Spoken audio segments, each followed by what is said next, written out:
pagi Bapak Ibu Guru dan teman-teman.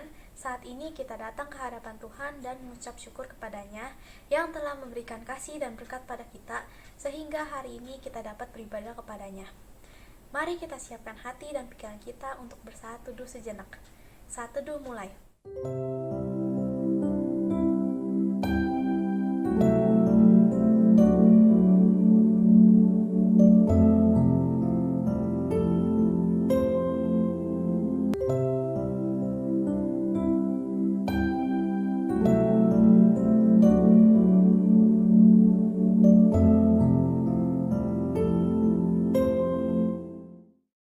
Saat teduh selesai.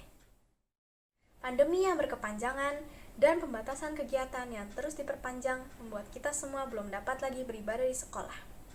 Pandemi akhir-akhir ini membuat keadaan semakin mencekam.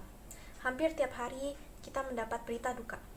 Bahkan kita juga kehilangan teman, sahabat, dan kerabat karena pandemi ini. Kita hanya bisa berdoa kepada Tuhan yang Maha Besar supaya pandemi ini segera berlalu dan aktivitas kembali normal. Tetap semangat Bapak, Ibu Guru, dan teman-teman semua. Sampai masa tuamu, aku tetap dia, dan sampai masa putih rambutmu, aku menggendong kamu. Yesaya 46 ayat 4a. Kami mau bersyukur kepada Tuhan dengan segenap hati kami. Kami mau menceritakan segala perbuatanmu yang ajaib. Kami mau bersukacita dan bersukaria karena Engkau. Bermazmur bagi namamu yang maha tinggi. Sebab musuh kami mundur, tersandung jatuh dan binasa di hadapanmu. Sebab Engkau membela perkara kami dan hak kami. Sebagai hakim yang adil, Engkau duduk di atas tahta. Mari kita pujikan lagu Tak Satu Pun.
Marilah kita berdoa. Ya Tuhan Allah kami, siang telah berlalu dan malam telah menyelimuti muka bumi. Engkau menciptakan malam sebagai waktu istirahat untuk kami. Ke dalam kehidupan kami telah Kau karuniakan rahmat dan sukacita. Kau hiasi hidup kami dengan berbagai kebaikan, itulah sebabnya kami bersyukur kepadamu ya Bapa. Datanglah dan sucikan ibadah kami ini agar hati dan pikiran kami memperoleh kedamaian dalam perjumpaan dengan Engkau. Ya Allah Maha Kudus, amin. Bacaan Mazmur terambil dari Mazmur 19 ayat 1-7. Untuk pemimpin biduan, Mazmur Daud. Langit menceritakan kemuliaan Allah, dan cakrawala memberitakan pekerjaan tangannya. Hari meneruskan berita itu kepada hari, dan malam menyampaikan pengetahuan itu kepada malam. Tidak ada berita dan tidak ada kata. Suara mereka tidak terdengar. Tetapi gema mereka terpancar ke seluruh dunia, dan perkataan mereka sampai ke ujung bumi. Ia memasang kemah di langit untuk matahari, yang keluar bagaikan pengantin laki-laki yang keluar dari kamarnya. Girang bagaikan pahlawan yang hendak melakukan perjalanannya. Dari ujung langit ia terbit, dan ia beredar sampai ke ujung yang lain. Tidak ada yang terlindung dari panas sinarnya. Sebelum kita mendengarkan firman Tuhan, mari kita nyanyikan Kidung Jemaat nomor 426, Kita Harus Membawa Berita.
Saudara-saudara yang dikasihi oleh Tuhan Yesus Kristus, anak-anak yang Tuhan kasihi, mari kita menyatukan hati kita di dalam doa sebelum kita membuka Alkitab kita untuk kita baca, kita dengar, dan kita renungkan isinya.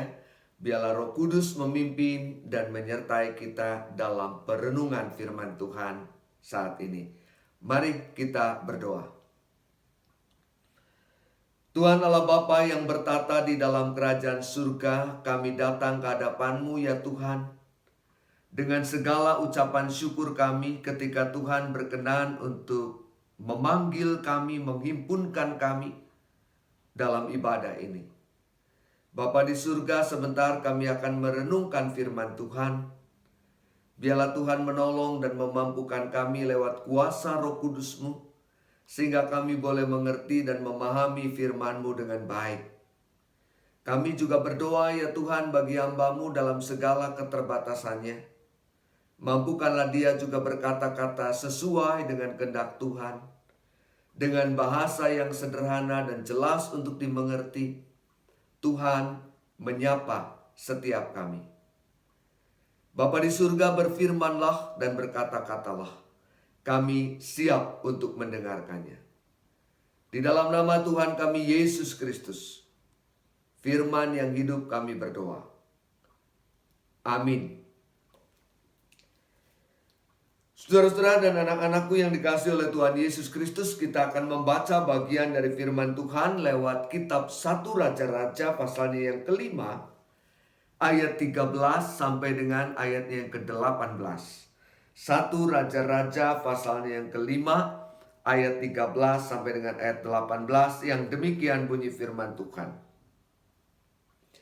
Raja Salomo mengerahkan orang Rodi dari antara seluruh Israel.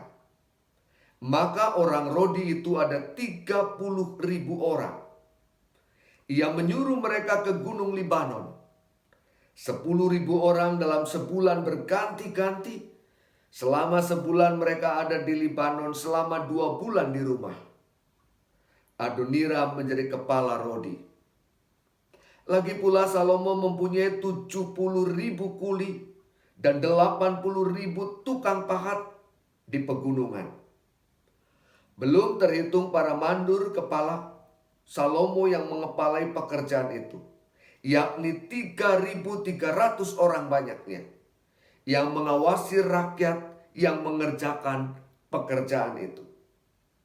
Dan raja memerintahkan supaya mereka melinggis batu yang besar, batu yang mahal-mahal untuk membuat dasar rumah itu dari batu pahat.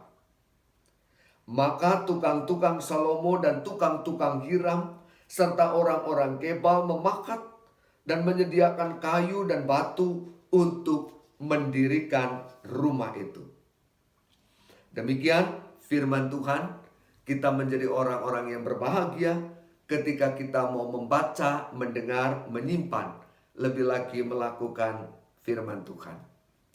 Saudara-saudara yang dikasihi oleh Tuhan Yesus Kristus, anak-anak yang Tuhan kasihi, bagian dari ayat-ayat Alkitab yang kita baca tadi adalah bagian yang di dalamnya mau menggambarkan tentang bagaimana Salomo membangun rumah Allah. Raja Salomo bersama-sama dengan Raja Hiram, Raja Tirus itu, dan semua orang dikerahkan untuk membangun rumah Allah. Saudara-saudara yang dikasihi Kristus, setelah memasuki tanah perjanjian di Kanaan, bangsa Israel tetap memakai kemah suci sebagai tempat ibadah mereka dengan berbagai macam ritual keagamaan sampai pada masa pemerintahan Salomo. Dan baru di tahun keempat masa pemerintahan Salomo diletakkanlah dasar pembangunan bait suci, pembangunan rumah Allah. Dan ayat-ayat yang kita baca tadi adalah bagian yang mau menjelaskan bagaimana proses pembangunan itu dilakukan. Salomo rupa-rupanya ingin membangun tempat ibadah, membangun rumah Allah secara permanen. Salomo ingin membangun tempat yang secara khusus ditetapkan sebagai tempat pelayanan yang dianggap kudus.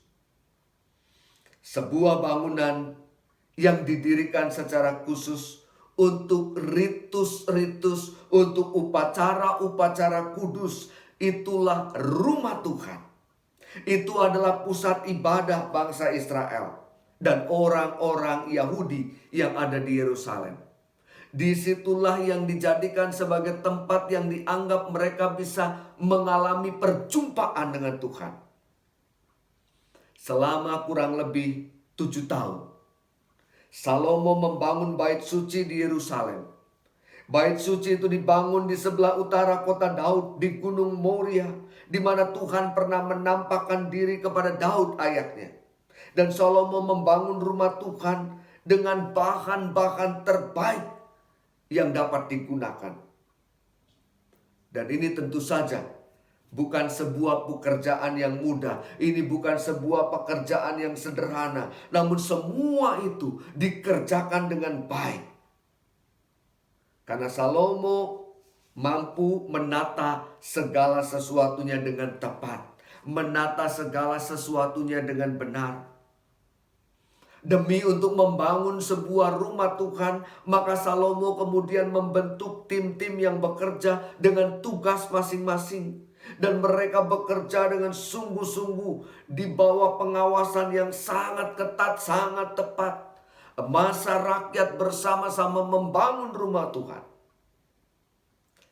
Dikatakan dalam pembacaan kita tadi dicatat bagaimana 10.000 orang mengerjakan secara bergantian di Gunung Libanon.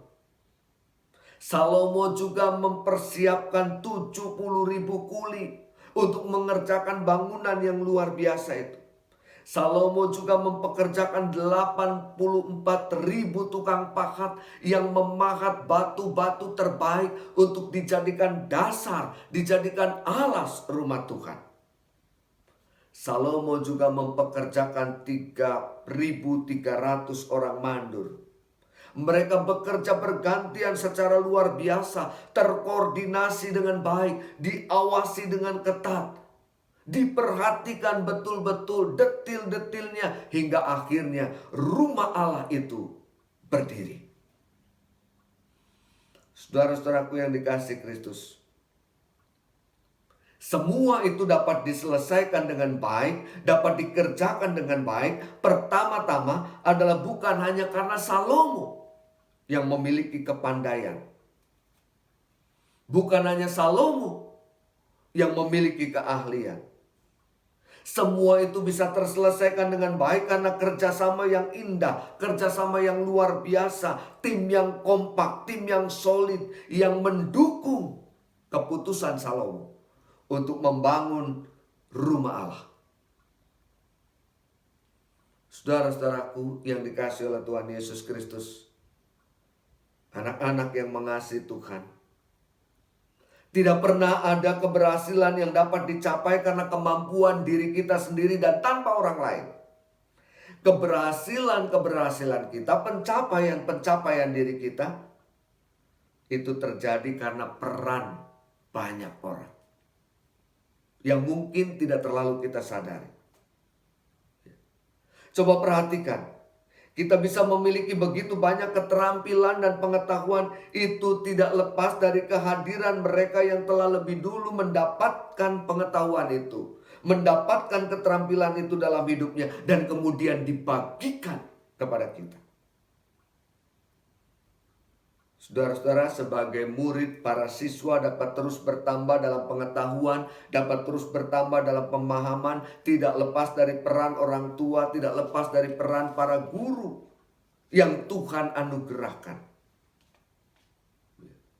Para guru menjadi semakin cakap dalam mengajar dan menyampaikan materi-materi pembelajarannya, juga tidak lepas dari kehadiran para siswa yang mengharapkan bimbingan dan pencerahan dalam proses belajar mengajar ini. Dan begitu terus terjadi secara berulang-ulang hingga akhirnya setiap kita menjadi semakin improve dengan diri kita. Ada sebuah kearifan Afrika yang disebut Ubuntu. Kearifan yang mengajarkan sebuah konsep yang mau mengatakan aku ada karena orang lain ada. Jangan dibalik, saudara. Tetapi aku ada karena orang lain ada. Saudara dan saya ada sekarang ini tidak lepas dari peran banyak orang dalam kehidupan kita. Saudara bisa membaca, saudara bisa menulis, itu karena ada guru-guru yang mengajarkan. Saudara cakap memainkan alat musik, saudara mampu menghasilkan prestasi, itu karena ada orang-orang yang membuat saudara mampu mendapatkan semua itu. Oleh karena itu hargailah tiap orang dalam tiap peran yang dikerjakannya. Karena bukan tidak mungkin lewat peran yang beragam dari banyak orang di sekitar kita, maka kita dapat bertumbuh menjadi pribadi yang semakin indah. Salomo betapapun dia cerdik, betapapun dia pandai, betapapun dia mampu merancang, tetapi kalau tidak ada orang-orang yang mengerjakannya, tidak ada para tukang, tidak ada para tukang pahat, tidak ada mandur, tidak ada masyarakat, tidak ada orang yang mau bergantian mengerjakannya, maka semuanya tidak akan jadi. Berjalan bersama dalam keragaman talenta yang Tuhan karuniakan untuk dapat saling menyempurnakan, itu yang mestinya kita lakukan. Saat itulah kelebihan mereka menyempurnakan kekurangan kita, dan pada waktunya kelebihan kita juga diharapkan mampu menyempurnakan kekurangan mereka. Saudara-saudaraku yang dikasihi oleh Tuhan Yesus Kristus, dalam situasi yang tidak mudah seperti sekarang ini, maka berjalan bersama dan saling mendukung akan jauh lebih baik daripada kita berjalan sendiri. Berjalan bersama untuk semakin menguatkan, berjalan bersama untuk semakin dimampukan, akan jauh lebih baik. Saudara-saudara, sekarang ini yang menjadi pahlawan itu bukan Superman, bukan Spiderman, bukan Batman, bukan Wonder Woman, tetapi yang menjadi pahlawan dunia adalah The Avenger. Artinya, bukan pribadi-pribadi yang bekerja sendiri, tetapi super tim yang bekerja bersama. Super tim yang berjalan bersama dalam satu misi.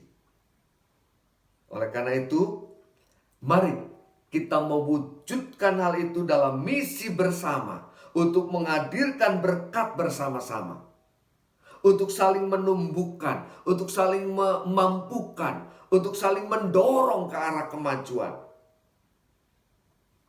Salomo memiliki tim yang luar biasa untuk membangun rumah Allah. Dan kita, saudara dan saya, dapat menjadi satu tim untuk saling membangun. Menjadi satu tim untuk membangun gereja. Menjadi satu tim untuk membangun negeri ini. Menjadi satu tim untuk bermakna bersama-sama. Lewat kesungguhan dan kemauan berjalan bersama. Tuhan memberkati setiap kita. Amin. Mari kita respon firman Tuhan pada hari ini dengan memuji Tuhan dari NKB 133, Syukur Padamu ya Allah.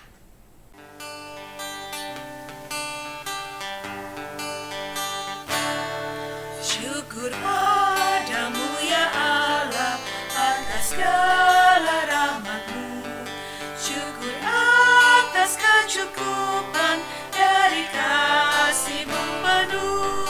Syukur atas pekerjaan walau tubuh pun lemah.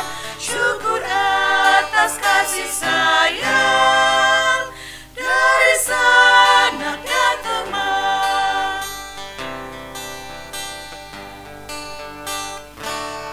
Syukur atas bunga mawar harum indah tak terperi.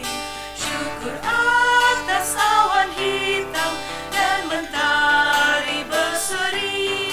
Syukur atas suka duka yang Kau beri tiap saat, dan firman-Mu lah pelita agar kami tak sesat. Mari kita berdoa. Tuhan Allah Bapa yang bertata di dalam kerajaan surga, sungguh kami bersyukur karena kami memiliki teman, sahabat, dan kerabat.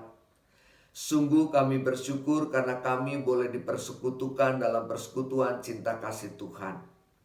Jadikan kami sebagai satu tim yang mau berjalan bersama-sama untuk saling membangun dan saling menguatkan, untuk saling menumbuhkan dan mengembangkan menjadi pribadi-pribadi yang lebih indah, bahkan menghadirkan diri kami secara lebih luas bagi kehidupan keluarga, gereja, dan masyarakat kami. Terima kasih Bapa di surga untuk semua kebaikan Tuhan dalam hidup kami. Di dalam satu nama Tuhan kami Yesus Kristus, kami sudah berdoa. Amin. Bapak, Ibu Guru, dan teman-teman yang terkasih, marilah kita bertekad untuk terus hidup di dalam Tuhan agar nama Tuhan dipancarkan melalui kehidupan kita. Kita pujikan lagu Tuhan Mengutus Kita dari PKJ 185 ayat 1-2.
lanjutkanlah kehidupan yang Tuhan anugerahkan dan terimalah berkat Tuhan. Bila kasih karunia, anugerah dan damai sejahtera dari Allah Bapa dalam persekutuan dengan Tuhan Yesus Kristus dan penyertaan Roh Kudus menyertai setiap saudara dari sekarang ini sampai selama-lamanya. Amin.